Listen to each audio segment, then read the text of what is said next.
Greetings, royal family. I'm back. All right. This might be a long one, so I hope you guys are in it for the long haul. So today's video is brought to you by Greenleaf. Season 4, episode 10, Gratitude. Now, I watched Greenleaf. I've watched Greenleaf since season 1, episode 1, but this is my first time reviewing it, and I felt compelled to come on this camera and share this with you guys and discuss and hopefully create some good dialogue. So let's just cut to the chase, get right into it. Now, this episode opens up with where it left off last week. Remember, Grace was in front of the church and Lady Mae was encouraging her to tell her story, to tell her truth. And what Grace decided to do was resign. And that is because Phil threatened her, saying that he knows that she lied to the police to try to save her son because Charity recorded the conversation and gave it to him. So that's where we're at. So this episode opens up with AJ walking. He walked in the church and he's in the aisle. Grace sees him. She hadn't seen him for a long time. Sophia and Grace, they've been trying to contact him, and finally he appears in the church. So instead of him just sliding in one of the pews and sitting down, Grace sees him, so she's stunned and she walks off the stage, grabs her son, and she walks with him outside. Now, the congregation, they're all whispering and chitter-chattering, and they're stunned. They are absolutely stunned. They're wondering, what's going on? And Lady Mae is just sitting there shaking her head like, this is not what I told you to do.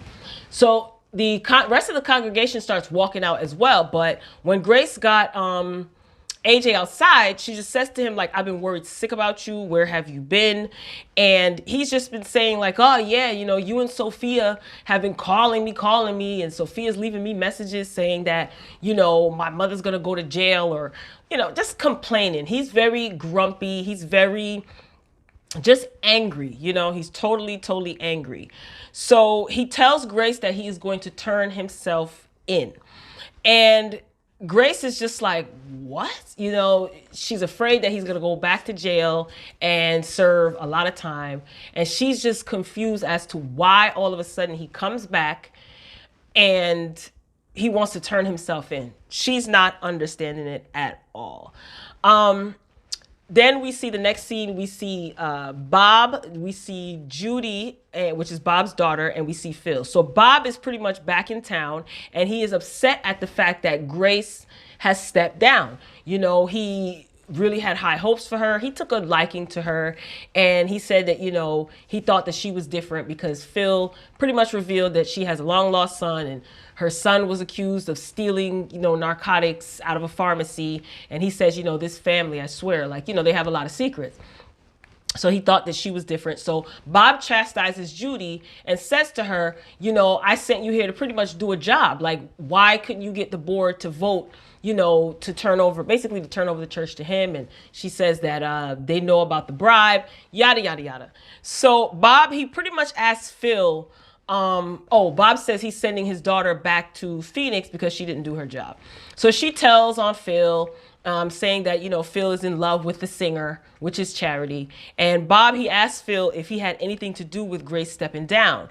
And Phil tells him, well, I did mention her son and how it wouldn't be a good look for the H&H brand.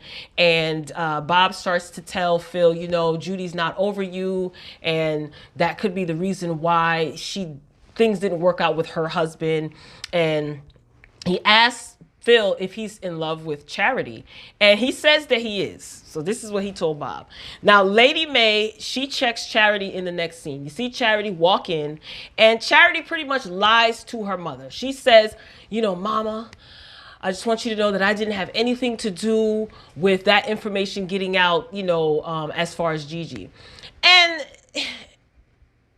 she's just, Lady Mae is just like, girl, are you that stupid? You think I don't know? You really coming in here to lie to my face? And Mae is just pretty much not buying it. So Mae says to her, I'm not mad at you for any of this because I know you are nothing more than Phil's little pawn. you know, and Mae lets Charity know, like, we're all family. You know, Charity is whining as usual about, oh, you know, I just wanted my life and everything was about grace and grace and grace.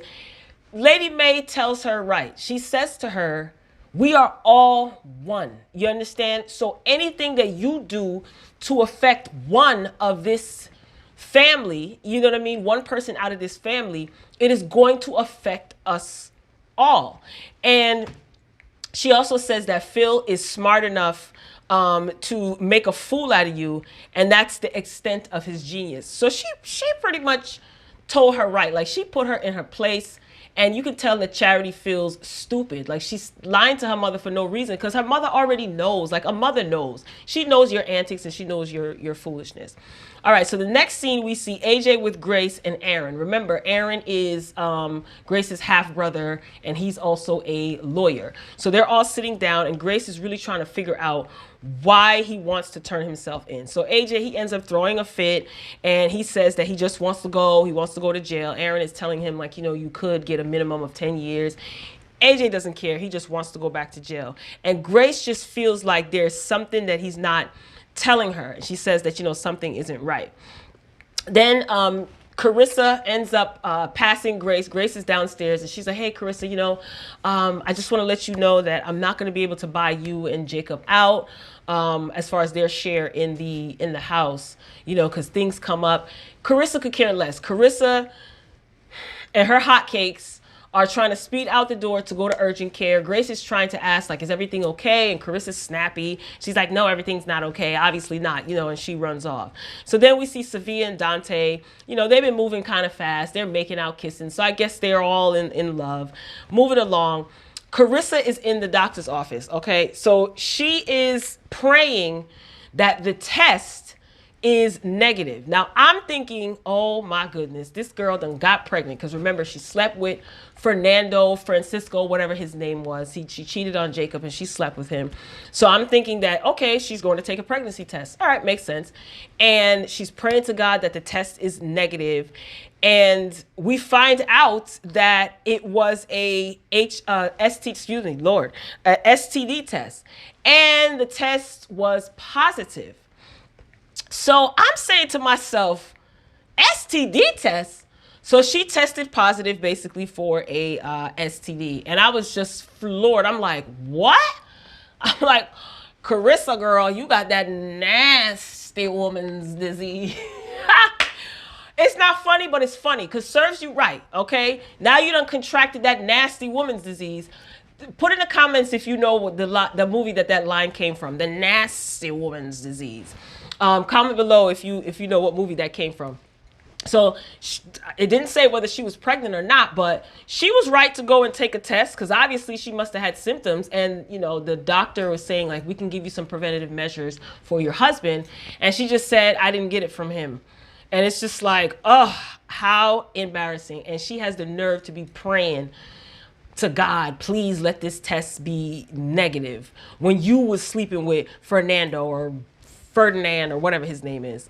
And it's just crazy, all because you were lusting after this man, and you were also lusting after control, because you wanna get back at Lady Mae so bad. You want to take what she has because you feel that you're entitled to it. And now look, girl, dummy. Moving along.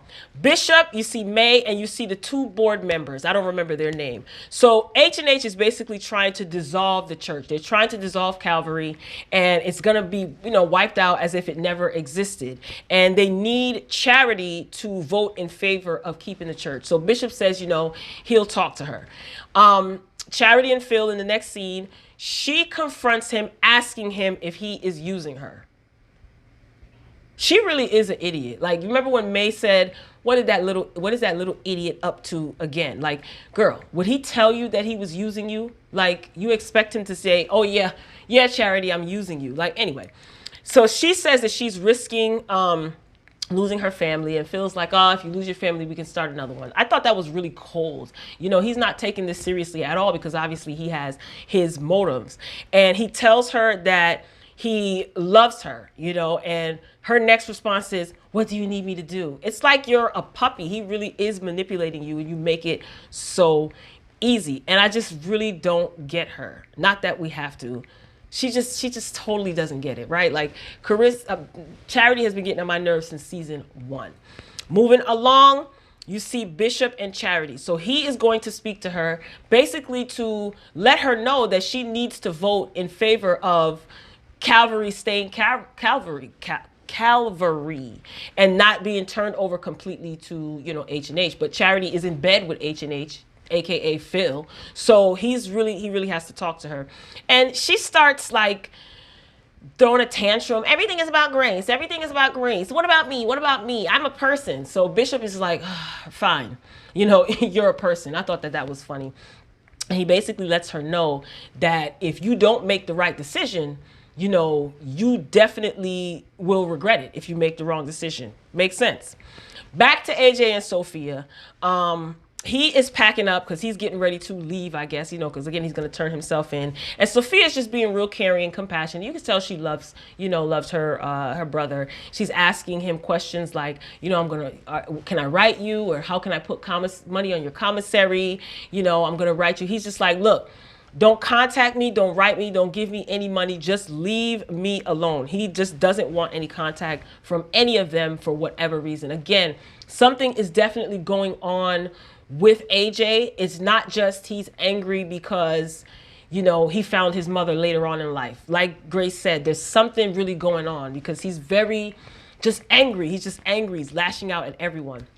So, and yeah, I mean, he knows the right thing to do is to turn himself in. So it's like he's mentally trying to prepare himself to go back to jail. So that definitely can be a lot. So he's getting ready to walk off, and Sophia's like, oh, you know, where are you going? He said, for a walk. She's like, can I come? He's like, no. So he walks off. In the next scene, you see Bob call Lady Mae. So Bishop and Lady Mae were in their quarters, and Lady Mae's cell phone rings, and it's a call from Bob. She was very pleasant on the phone, and Bishop's like, who's that? She says, it's Bob. He wants to meet with me face to face to talk. And Bishop's like, about what? And she's like, you know, she's so dramatic, about the future. So she definitely agrees to meet with him. She says, sure, you know, I would love to. So she agrees to meet up with him. Now back to Karissa and Jacob. Lord. So Jacob comes out in the living room, you know, where Kerissa is, and he's like, hey, you know, Kerissa, do you have any cranberry pills? Because I think I have a bladder infection. And Kerissa tells him to have a seat. She tells him, I just want to start off by telling you I love you. And he's like, now I'm really worried. And she reveals to him that she has an STD. And let's just say the name of the STD is Calamity, because, honey, nothing but destruction, okay? And that's what I'm going to call the STD, Calamity, okay? If you saw it, then you already know what the STD is. So he instantly knew that it was Rico Suave, or whatever his name is. He asked her. It was Ferdinand or Fernando, wasn't it? And he is furious. He says, a what? A what? How did you get it? How did you get it? Now, this scene was well acted out. So he tells her to get out. He said, you and your hot cakes, get out of here, you know? And she said, I ain't going nowhere. You know, I'm not going, you're going to kick me out your mommy's house. You know, she is really something else. I can't think of the word. She's real crotchety, you know, like she has some nerve. And then she tries to justify cheating and bringing home an STD by saying, all those nights that I had to sleep alone, how many times did you step out on me? And Jacob is like, I never brought you an STD, you know? And he's just like, you know what? Get out. And she calls, he said, I never brought you a disease. And she says, you are a disease. Really, girl? Really? Again, he throws a bag at her. He tells her to get out. And he says, you know, call a lawyer because this relationship is over. He walks off. She picks up the phone to call Fernando and to meet up. And again, this scene was well acted out. Jacob did a good job. He really did. Like, both of them did a great job. Lord, Kerissa done caught Calamity. Anyway, Bob and Lady Mae. Remember, he wanted to meet up with her, so she's in the office with Bob, and he basically wants to make Calvary into the H&H, you know, Hope and Harmony or whatever it is, headquarters. He said he wants this to be like the headquarters, and he runs all of the other churches out of this church. And he says that he wants an integrated, non-denominational church. So he pretty much wants Mae to help bring in the black members, you know, of the church, or keep the black members. And he wants his church to be diverse. Did I buy that? No. Later on in the episode, you know, you find out why, but I don't know. Mae just tells him, she agrees, because she would be basically running the church with Bob. And now Lady Mae has been, this season, she's been making a conscious effort to do right and to kind of right her wrongs. So she's looking at it as like, this is God opening up a way for her to get her family church back. Hold on, Mae. Slow down. So Mae decides to tell Bob about Phil, you know, what Phil did to Gigi, what he did to Grace. So the next scene, you see Sophia and Dante again, and she basically is telling him that she's ready to lose her virginity. Nothing to discuss there. Kerissa and Ferdinand the Great, or whatever his name is, they meet up. So Kerissa she acts like a witch, but she's not a fool. She's not dumb. You know, so she gets pretty much the information first regarding the house and the executorship and whose name was on something or whatever it is. And then she pretty much tells him that, you know, you gave me calamity. You know, that's the name, the code word for the STD. And she slaps him and walks out the office. Good for you. So he had nothing to say, I mean, because she walked off. So at least she got the information that she wanted to get before she revealed that she had contracted calamity from him. Grace and AJ, I like this scene. This was good. She's out by the lake and he comes up, you know, because remember he went for a walk. So he comes up to her and she's really desperately wanting to know, why does he want to turn himself in? And she asked him to stay, you know, like, don't do this. And he pretty much tells her that he can't tell her why he wants to turn himself in. He can't stay. And he tells her that she doesn't get to know why. You know, he said it's like everything else in this world.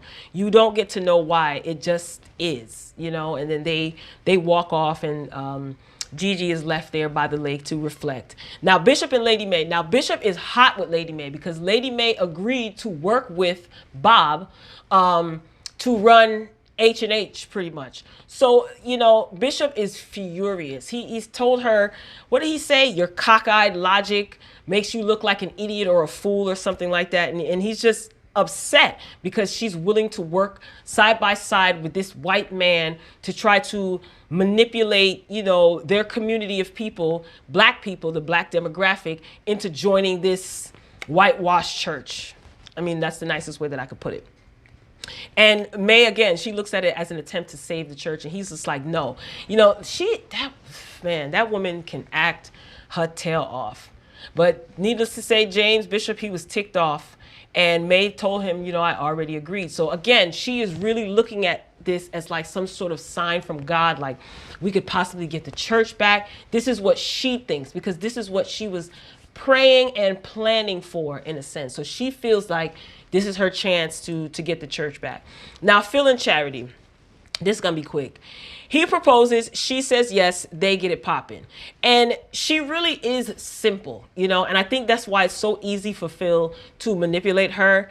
And yeah, she's simple. Like, and I don't mean that in a good way. Next, anyway, Bob and Phil. So Phil tells Bob that Bob tells Phil that him and Mae are going to be running the church, and Phil, is not going to be running anything. Now, this is where we find out that Bob basically took one of Phil's churches away from him, because Phil used to be a pastor. He says, you know, I've given you 20 years of my life, and I just want to get back into the pulpit preaching in my church. So it looks like, instead of sitting behind a desk, you know, so it looks like Bob kind of swindled Phil out of his position and used him, and serves you right. Like, look at what you're doing to Charity. Now, do y'all think that he really grew to love Charity, or he just really was using her? I don't know. You can't tell with him. So Phil says, you know, I'm willing to do whatever it is that you want me to do. What is it that you want me to do? I'm willing to do anything. So in the next scene, you see Phil come into the Greenleaf household. And Lady Mae answers the door. And he pretty much tells Lady Mae, hey, you know, that arrangement that you and Bob had is pretty much null and void. Lady Mae says she wants to hear that from Bob. Bob, I think, rings her phone, texts her or something. Lady Mae is like frozen and distraught. Even when she's still, Lynn Whitfield can act.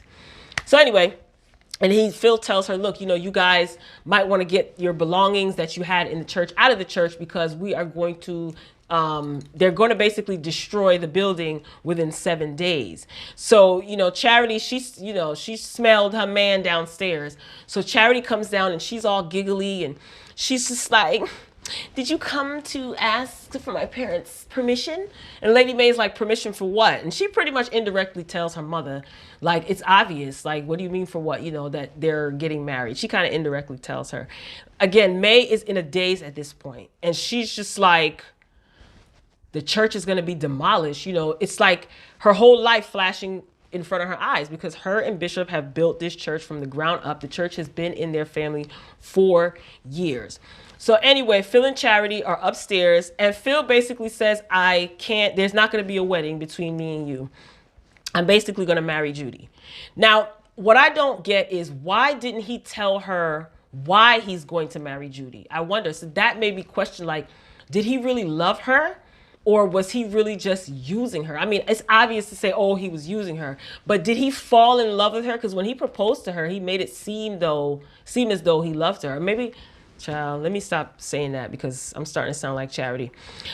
Let me know what you think, though, regardless. I mean, you can grow to love someone and maybe, you know, we always see that plot line where someone is faking something and then they grow to love the person. I mean, he did tell Bob that he loved Charity. So I don't know. Charity's screaming. She tells him to get out. Yada, yada, so on and so forth. All right, so now this is the meat and potatoes, y'all. Stick with me, because I really want to get to this. So the next scene we see, oh gosh, this was so good. We see Grace it looks like she's in a cemetery, but it is a part of the Greenleaf compound because, listen, their property is huge. So she is standing and you hear her praying. And she is just asking God, you know, what to do. I don't know what to do, so on and so forth. And great. The title of this episode is Gratitude. So I'll get into what Grace started talking about first. But Grace's display of gratitude. She was praying and she was at her sister's grave because her sister is buried on the family compound. So Grace started praying and she just says, you know, to Bishop, which is her father, who teaches me hope more and more all the time. And as she's naming these people, you can see the camera is panning to each individual, you know, at the moment, but you still hear her prayer. She says, to my mother, she never gives up and I love her for that. Thank you, Lord, for my daughter, Sophia. She teaches me courage and she's an example to me every day. And to Jacob and Kerissa, Lord, thank you for the beautiful niece and nephews they gave me.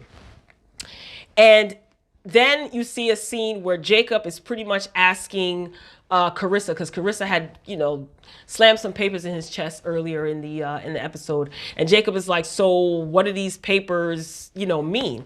And Kerissa basically says that it looks like that your parents had Mrs. Davis killed and stole this house from her. And she says, doesn't it look like that to you? These are the papers that Ferdinand gave to Kerissa. Grace continues to pray. It goes back to the scene where she's in the, you know, on her family property in front of her sister's grave. And she says, and for my sister Charity, who you see, you know, she's crying on the couch because, you know, Phil just told her he's not marrying her. All that she is and all that she isn't. And for my sister Faith. And again, she's standing in front of Faith's tombstone.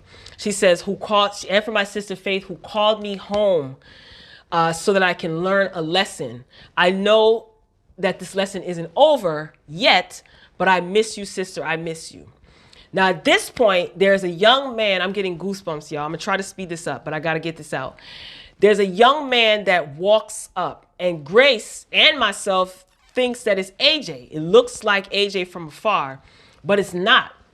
So Grace says to him, she realizes that it's not AJ, so she wipes her tears, and she asks, "Are you lost?" And he says, "I don't think so." And Grace asked him, "How did you get on the property?" Because remember, they have a huge compound. They got a security guard in the front, so how did he get there, right? And he replies, "I was just walking and I ended up here." Now he looks at Faith's headstone, and then he looks at Grace and he said, "Faith, she's your sister." And Grace asked, "How did you know that?" And he said, "The dates. I just, took a shot because the year that she was born and the year that she died is on her tombstone." Now, remember, this young man is technically trespassing, right? And Grace isn't afraid. If you notice, she isn't afraid. She doesn't ask him his name. And she just replied to him, "Yes, yes, that's my sister." And he looks at Faith's tombstone, and then he looks back at Grace and he says, "Everything has an expiration date."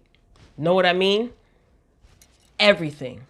Grace is not saying anything. She pauses for a second and she's just looking. She's looking as if she's getting it, but she's still a little confused because it's like, who is this guy? So you see something, wheels turning. And then Grace tells the young man, "The roads back that way will lead you to the gate." And the young man is like, "Thanks for the directions. I'll see you around, Grace." And then he walks off. Let me tell you something. That scene gave me chills because the boy looked just like AJ. He looked just like AJ, but it wasn't. And even when Grace realized, so if the gate is back that way, Grace is pointing back that way, where did he come from? His voice just had me like I don't want to say creeped out. That's not the word, but it had me like I don't know. It just had me in a daze and focused at the same time. It had my attention thoroughly. And what I wanted to say about that scene is sometimes, and throughout the whole episode, sometimes we hold on to things too tightly, right? And we hold on to those things, these tangible things and these ideas and these notions and these plans. We hold on to those things even more tightly than we hold on to God, right? Scripture says, I have to do this because it's very relevant to this episode. "Do not be anxious about anything, but in every situation by prayer and petition with thanksgiving, present your requests to God. And the peace of God, which transcends all understanding, will guard your hearts and your minds in Christ Jesus." The title of this episode is gratitude. And gratitude is a word used to express thanksgiving and praise, right? So when we pray and when we give thanks to God, even when it's hard, because Grace is going through a lot, all hell looks like it's breaking loose. She's worried about AJ. She's worried about the church. She's worried about just all of these things. Everyone in her family, her sister is coming against her. There's just a lot going on. So when we give thanks to God, even when it is hard, we are promised to be given grace and faith. Grace, who was standing in front of her sister's grave, tombstone. Faith, praying. Grace and faith. I know it may be a little too deep, but that didn't go over my head. So in the beginning, let me go back to when Grace when she first started praying in this scene, right? Grace was letting God know that she doesn't know what to do. She was crying to God. She was like, "I don't know what to do about AJ. I'm worried about him. The church is going to be demolished in 7 days, to be exact." She was telling God she doesn't know what to do. And in a split second, she went from, "God, I don't know what to do," and she just shifted. She changed her focus, and the posture of her prayer changed. She literally was like, "God, I don't know what to do. AJ, I don't know what to do about AJ. Lord, I thank you for the bishop who gives me hope." She immediately changed her prayer, calling out to God for help, she changed it in a split second to a prayer of gratitude, thanking her sister, her mother, who she's had somewhat of a tough relationship with. You understand what I'm trying to say? To praying for and thanking God for her sister, who pretty much set her up, who betrayed her, you know? Kerissa, who is not really fond of Gigi, you know what I mean? And is trying to take down the entire family. She still found it in her heart to give thanks to God for all of these people, for what they are and also what they aren't. She displayed gratitude. And in the midst of that, that's when you see the young man who appears to be AJ walking up to her. Now, he was dressed in all black. He had a black hoodie on, black jeans, black shoes. His locks, were, his coiled hair, locks were jet black. And, he had his hoodie on. And immediately I was like, is this Black Jesus? Is this supposed to be like Black Jesus? But then I realized when he said everything has an expiration date, I was like, well, who is he? Is he like a angel? Is he trying to warn her? Is he her guardian angel? Then I said to myself, he's the death angel. This is my perception. He's the death angel. And regardless of whatever it is that I think he is, he pretty much was the answer to Grace's prayer as far as what to do, and also her prayer of gratitude and giving thanks. He appeared right at the moment when she shifted her prayer into giving thanks for her family. And I feel like he appeared at that moment because she was in a position to hear from God. She moved from worrying and sadness into giving thanks for everyone and everything in the situation, even though she was in a crazy situation, highly stressful. And I think that because she was in a position to hear from God, she wasn't afraid or she wasn't withdrawn when this stranger showed up on her property, and she's in bewilderment how he got past the gate. But she wasn't afraid. She didn't run him off. Everything has an expiration date. And that's not necessarily a bad thing, right? Expiration date doesn't mean that it's a bad thing. It really is how you choose to look at it. Like, things can expire. Things have to expire, right? They have to die in order for a rebirth to take place. Like, night has to end so day can come, right? Like, one season has to end so another season can appear. So as far as expiration date, just applying it to the things throughout the episode, is it that Calvary, like Bishop and Lady Mae, need to let go of Calvary? Yes, they built it from the ground up, but remember, Bishop and Lady Mae got remarried, and he wanted to enjoy his wife and retire. He accepted the fact that he was no longer bishop of the church. He accepted it. And could this be a second chance now to enjoy? You know what I mean? Let it go. Like, that part of your life is gone. It's dead. Let it go. I know it's easier said than done. And it also applies to Grace. Is it that she needs to let go of AJ? Because though his attitude, think about his attitude. He doesn't want to be bothered. He's withdrawn. He's telling Sophia and Grace, just let me go. Just leave me be. So is it that Grace has to kind of accept it and move on and kind of let him go and let him be? And it also could be in reference to what Grace is going through, the situation that she's going through. Like, there's an expiration date on everything, Grace. So everything that you're going through, everything that the Greenleaf family is going through, everybody in the Greenleaf family, what you're going through, it's not going to always be like this. There'll be an expiration date for this soon, right? Even the calamity that Bob and H&H is causing. Like, right now, they seem like they're in power. You know what I mean? They're on this false sense of security. And that is going to expire too. And then what? Calamity will be at their doorstep. So, Royal family, I don't know. Let me know what you think. Let me know if you think that that young man in all black that came to see Grace was maybe her guardian angel. Like I said, I think it was the death angel, but it doesn't necessarily mean that someone is going to die. It could just be the death of a situation or the death of this season that they're in, literally and figuratively, because it was the last episode of the season. Anyway, but as far as saving that church, y'all might have to let that go. If not, y'all might have to call Sister Mary Clarence, you know, she saved St. Francis from closing. So call Sister Mary Clarence, you know, but no, I'm just joking. No, but in all honesty, like that scene, I watched this episode 3 times, and each time that scene made me just like, not feel nervous, but it just made me feel a way. Like it made me feel good, but it was like serious. Like I was really, really extremely serious in that moment. So sometimes it's okay for something to die. You know what I mean? So that, like I said, a new birth, so that a new season, a new time in your life, new people in your life, whatever. It's okay for relationships to die. It's okay for businesses to die, an old way of thinking to die. You could have built something from the ground up and it served its purpose, and it's okay for it to die because everything has an expiration date.